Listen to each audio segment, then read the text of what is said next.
Hello, everyone. Happy Friday Eve. And if you're watching the recording of this, good day to you. I am your host, Jevon Wooden, and we are talking about talent transformation and the future of work today. As always, I have a guest with me. I'm going to allow Eric to introduce himself.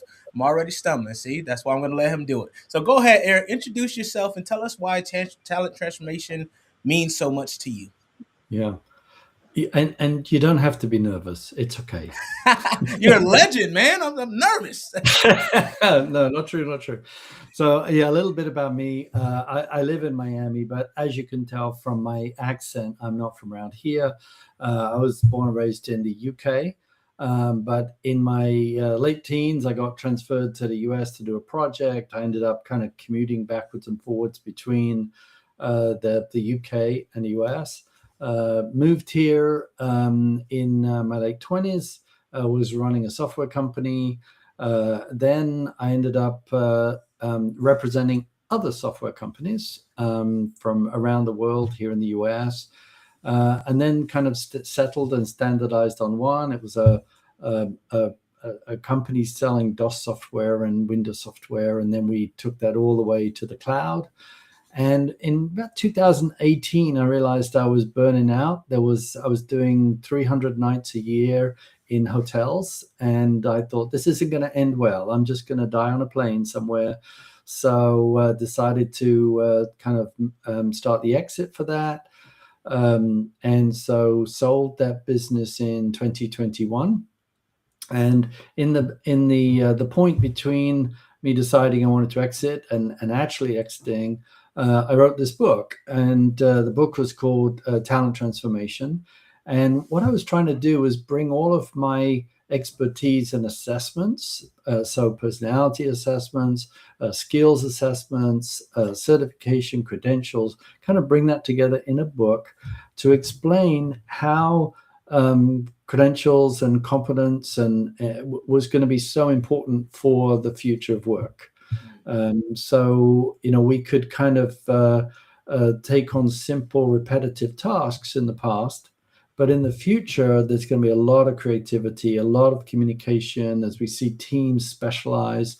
There's going to be conflicts as people try and achieve more and do more. And with the advent of AI and robotics, which we kind of saw at the time I wrote the book, although it wasn't as prevalent as today, we said this is going to be a problem. Mm, So out of that, in this kind of the first chapter of the book was, hey, the world's going to change because of all this technology that's going on, and there's going to be people left behind. And so as I kind of finished writing the book, published the book, I said, well, that's not right. The people who are going to suffer are our young generation, young adults. There's going to be a lot of confusion about the future. What are they going to do with their lives if AI is going to take all the jobs? So, which isn't going to be the case, but it's a natural kind of thought process. right. So I said, well, let's start a foundation to help people understand the new skills that are going to be required for this future of work. And these new skills are around communication and collaboration. And so we tackled the problem, tackling the problem from the lens of assessments. So we said if people could better understand themselves, they could better communicate with others. And so we did things like personality assessments and personal values. Personal values kind of underpins our motivations.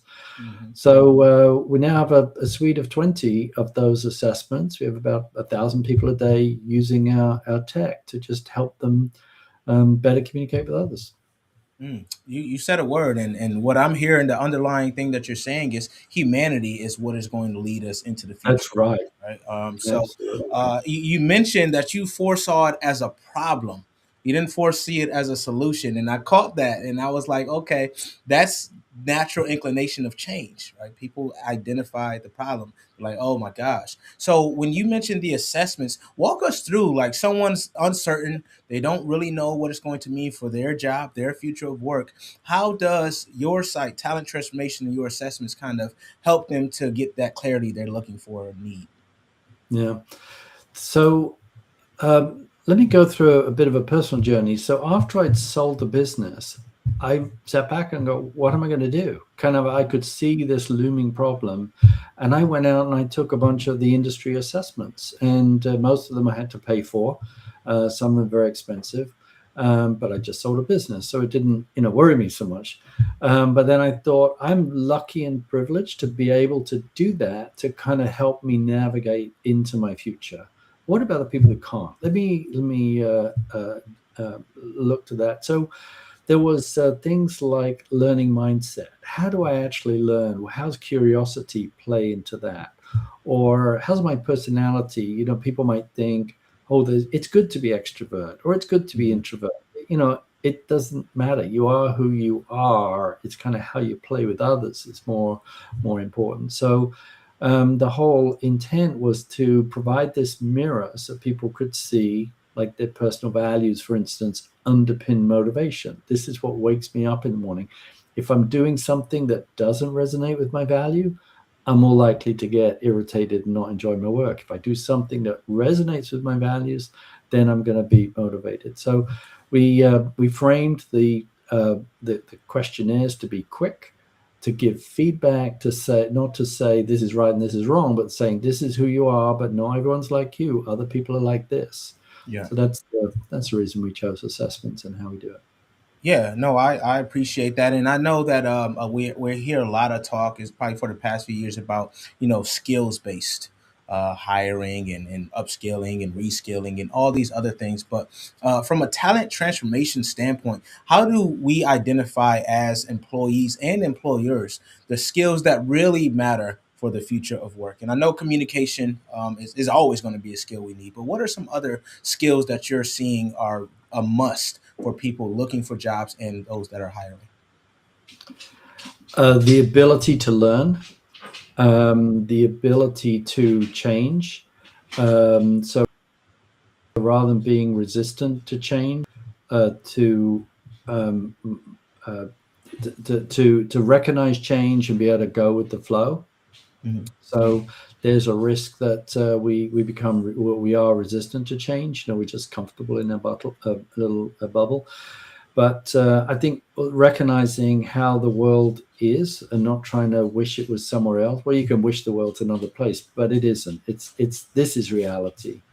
So I think for if or when I recruit people for the foundation to help us build out our technologies and our content and our strategy, I'm looking for those people that will embrace change, not just because change for change's sake, but will say, Mhm. this is going to be a better tool than the tool I've used before. This is a better process than the one I've used before. I know there's going to be a learning curve to get over this hump, but on the other side, we'll be better off. This The critical thinking. So, can I think through or a future perspective and critical thinking related to a future perspective? So, if people are just thinking about the present, then they're unlikely to be ready to change and see the other side of what change is bringing. But so if you have a future perspective, you go, hey, if I use the tool, I can be twice as productive, I can be twice as helpful, I can be but I've just got to get through this learning curve to be there. So the ability, those kind of abilities, I think, adaptability, the ability to be adaptable. Yeah, no, absolutely. That's something that I'm seeing in my work as well is the ability to be adaptable and change management. But that change adoption that you're talking about is going to be very important. Looking at the opportunities that are presented in the changes, because change is going to happen regardless, right? They say that's the only constant. So, in your work, you've been at this for a little while now. What are some of the roadblocks we're seeing to talent transformation actually sticking? So there's multiple ways I could address that. Let me just link it first back to this aspect of change. So as a business leader, you look at change and you say, if I do nothing, my business is going to change to a point where I'm on a burning platform. If I'm not using the latest tools, my business is going to be in trouble. If I'm still using a quill pen and a ledger, my accounting is going to be too slow to process, so I need to use something, an accounting system. So I know there's many times I have to change.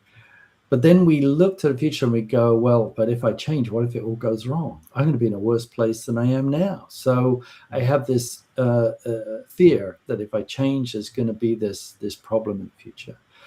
And then there's this positive future that I'm trying to get to. I'm trying to increase the efficiency. I'm trying to increase the impact. I'm trying to fulfill the mission of whatever my organization is. So when you think about change, it's worth saying there are compelling reasons to change. I'm not doing it just to keep up with the Joneses or something like that. I'm doing it for a reason because we know there's going to be a burning platform if I don't do something. And I know that there's a possible future where everything's going to go wrong. So I've got to identify those. These are the risks. How do I mitigate those risks of everything going wrong? Well, I probably need some competent people around me too that have been there and done that, and they can coach me along. So I need kind of coaches or consultants or whatever I feel I need to mitigate those risks of the future. And then I can say, okay, this is the positive present I'm aiming for. What are the tasks I got to complete in order to get to that positive future?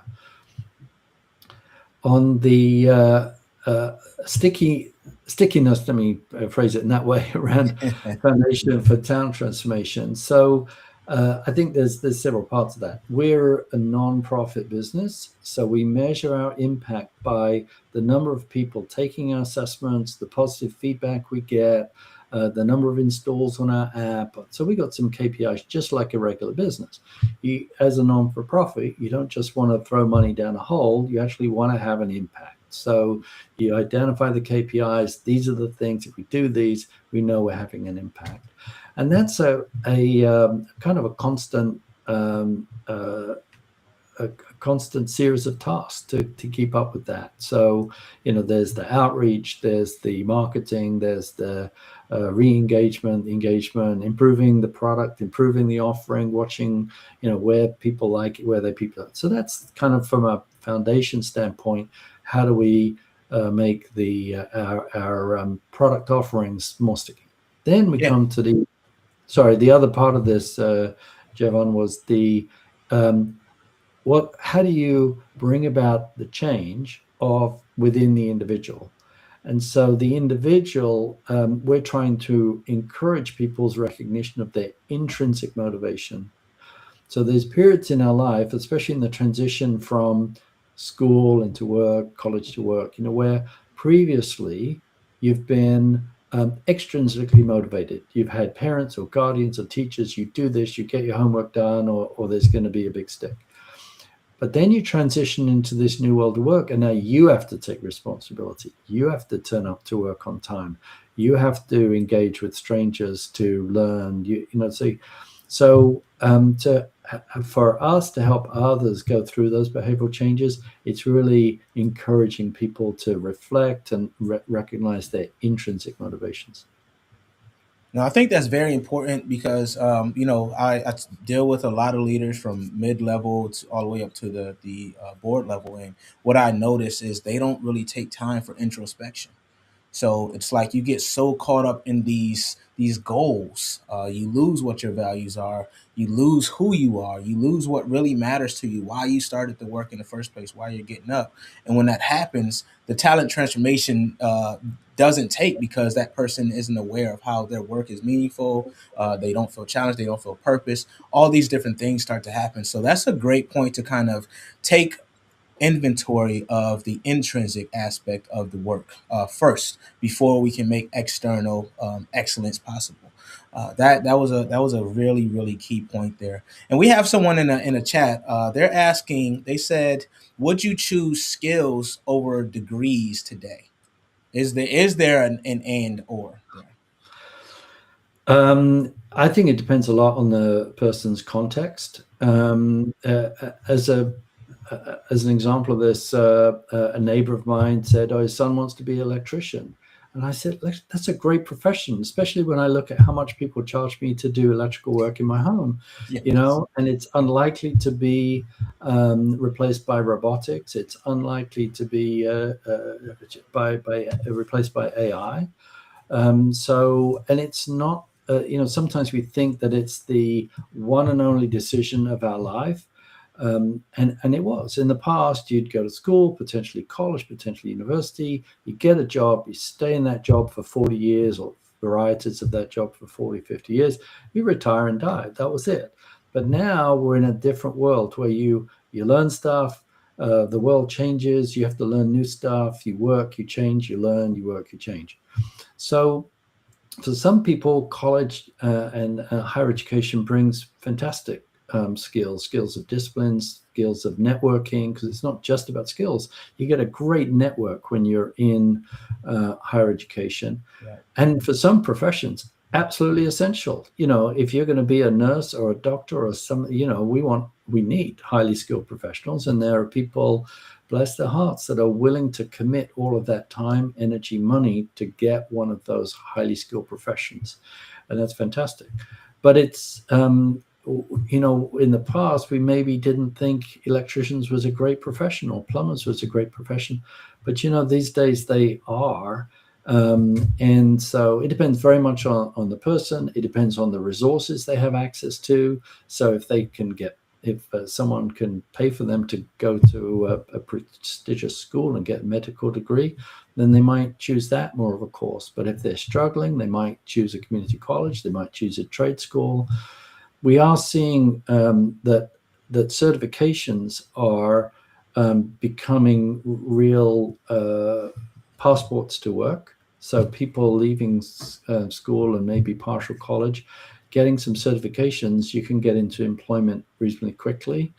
And but I would never say don't go to college or don't go to university, because it depends on so many It factors. depends. Yeah, no, great answer, and I agree. I'm someone who loves college for the things that you mentioned outside of the learning, but also learning how to learn. You mentioned learning and being open to learning as being one of the skills that we're going to need in the future and now. And it's something that I didn't really understand until I went for my doctorate, like how to actually learn and how to process those things. So do you like through talent transformation in your organization, based on different behavioral types? Do you have any like pointers on that skill, like how we can develop the skill to learn how to learn? So I think one thing is being open. Now the challenge with being open is that if you're too open, you end up not doing anything. Oh, I'm Yeah, open to this new idea, open, so you end up chasing rainbows. And the other, if at the other end of that spectrum, if you're not open, then you just stick in a railroaded kind of guidance. So recognizing that there's time to be open and there's time to be kind of fix the mission and go after the mission. So, especially as a business leader, you might be curious about how the AI might enhance your business and grow your business. But if you stick in the curiosity quadrant all the time, you might never actually go do something. So you've got to come back and say, look, we need to do something. Let's try this as an experiment to see the impact, and let's be open to some of those kind of ideas. So I think openness, curiosity are kind of skills, but just in all personality traits, it's a balance, just recognizing what the balance is. So if we take introversion, extroversion, there's some very powerful people that are completely introverts. And we think of leaders as being extroverts. Well, they're not always extroverts. There's a certain style that someone would exhibit as an extrovert. But just recognizing, oh, I empower myself by not being with people. I empower myself being with people. That can help you run your business, formulate your business, develop your relationships in sympathy with your personality traits. absolutely, and it helps you set boundaries and communicate with others more effectively. So yeah, yeah, key and spot on. So we're talking about a lot here about talent transformation and future work. One question that I hear often is how do we handle all of this uncertainty. Like we think we're making the right decision, but there's no way to know, right? So, what are some ways that you would recommend for an organization, a business leader, to kind of say, hey, we know we have to transform talent. We know we have to look at the future of work, but we still have work to do now. What would you recommend or say to them? Or apart from retaining you as a consultant? There we go. Hey, that's it. Show's over, people. That's it. You heard it here first. So I think one thing to do is what are the tasks we need to be performing to be successful? And so we know the tasks that we're doing now. We know the tasks that we probably shouldn't be doing, and we know the tasks we need to be successful. And now, what are the knowledge, skills, and tools that we need to perform those tasks? So that's one way of looking at change and looking at business. The other thing is determine which number you're trying to change. So if you're trying to change sales, okay, then what are the things that impact sales? Is it more marketing? Is it more highly skilled salespeople? Is it a better process? What is it? So if we've got the number we want to change on sales, we can now say, what's the number we want to change on the things that will impact change, like recruiting salespeople or improving their social emotional skills so they can communicate more effectively with their prospect, or help the salespeople understand the demographics and psychographics of their ideal customer, because then they'll be able to pick the ideal customer. So when you get those kind of numbers, you then know where to make the impact. Do you train people? Do you get new people in? Do you get a new process? Do you use AI to write emails faster? Whatever it is. Yeah, no, absolutely. And it's interesting you chose the human aspect of that with even sales folks. And that, to me, that speaks to the fact that, like, as we said earlier, humanity, being tapping into your humanity, is going to be a superpower for a lot of folks. But what I'm seeing is a lot of, like, especially in like technically inclined industries, they're kind of resistant to tapping into that humanity. So for instance, I was at a networking event, and there was the head of engineering for an organization there.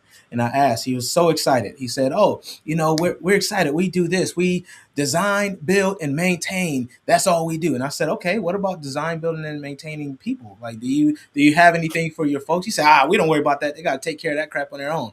And I was like, see, this is the issue we're running into, Eric. For people to at those lower levels, they need support in transforming.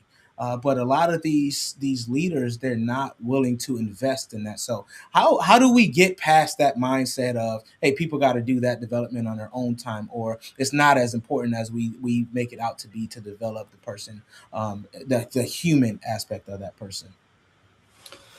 Well, I think the problem is if we don't develop our people, they will stay, and we'll end up with a bunch of deadheads surrounding us. Mm-hmm. And then we'll be complaining and we'll say we want to replace everyone with AI. And I think we're already seeing some of the problems with AI, that people rely on it too much, and then the business starts changing.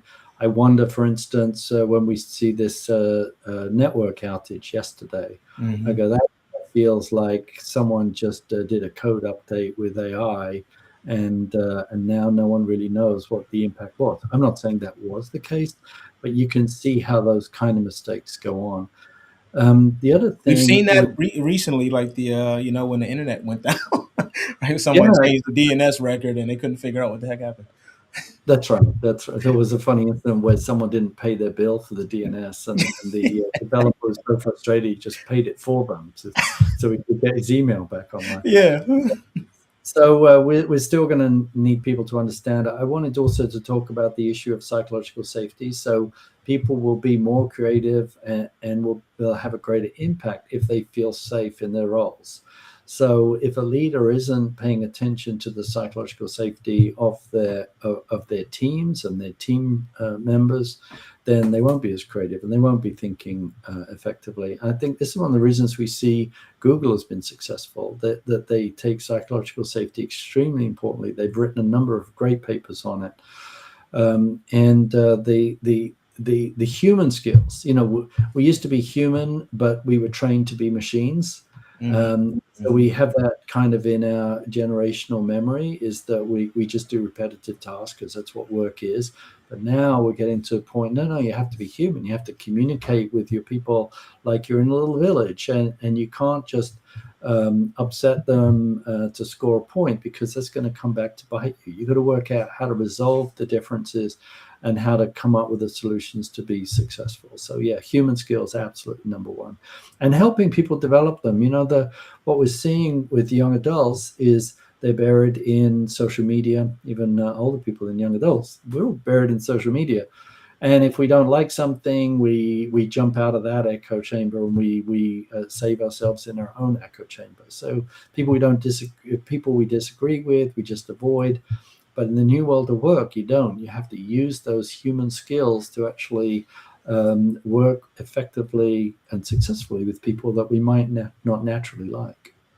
That's a great point. Conflict resolution, being able to deal with conflict effectively, and this is something that we've probably struggled with since the dawn of time. If someone doesn't agree, you get hot and you feel away or whatever. But being able to have that dialogue, and it's to me, it's gotten worse over the years with social media, with technology. People that face-to-face interaction is very uncomfortable for a lot of folks. So that goes back to you stating that communication is going to be very, very important. So I know we're running down low on time. So how do you recommend folks kind of tapping into your resources to help them with talent transformation so that they're prepared for the future of work? I would say so either download the app, My Talents app, or go to the website, talenttransformation.com, and pick an assessment or a quiz that you kind of feel is interesting and helpful. One, for leaders, I would say make sure you're in touch with your values, so you know what you actually value. That underpins motivation. It's useful to take time to reflect and go, yeah, I guess that is important. I never really thought about that. I think one of the mistakes I made in doing those 300 nights a year, it was like, well, if I run faster, things will be better.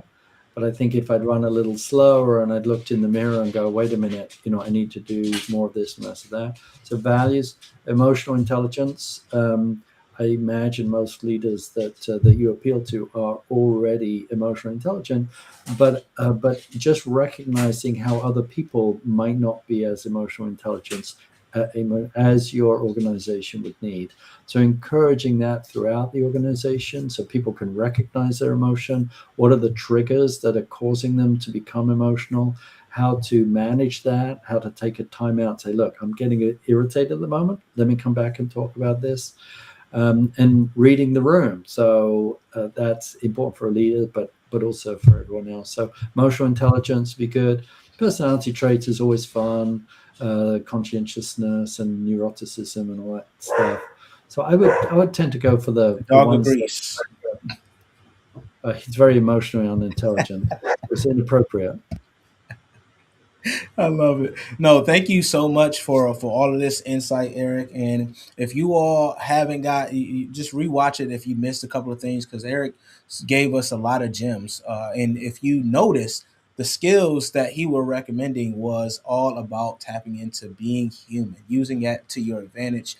And it's going to be something that a lot of us struggle with because I work with a lot of people who think they're emotionally intelligent, but it's easier to say than to do, even for me, because we're human. So I appreciate you also highlighting that. Appreciate you highlighting that we need to learn how to leverage AI, not as artificial intelligence, but as augmented intelligence to help us be more efficient and effective. Yeah. Yeah, so that's great. Eric, how can everyone who's watching connect with you? Well, they're welcome to connect with me on LinkedIn, and they're welcome to email me. So eric.shepherd@talenttransformation.com. And Shepherd is curiously spelled differently in every part of the world. So it's SHEPHERD. So ERIC.shepherd@talenttransformation.com. Yeah, I'm always kind of ready, willing, and able to help anyone with their personal development. It helps me build a better platform. So always Absolutely. open. Absolutely. Appreciate you once again. Be sure to go to talenttransformation.com or shoot Eric an email and to connect with me. You already know Jevon Wooden. See the light bulb on LinkedIn. Connect with me on Facebook, Instagram, especially my YouTube channel, everyone.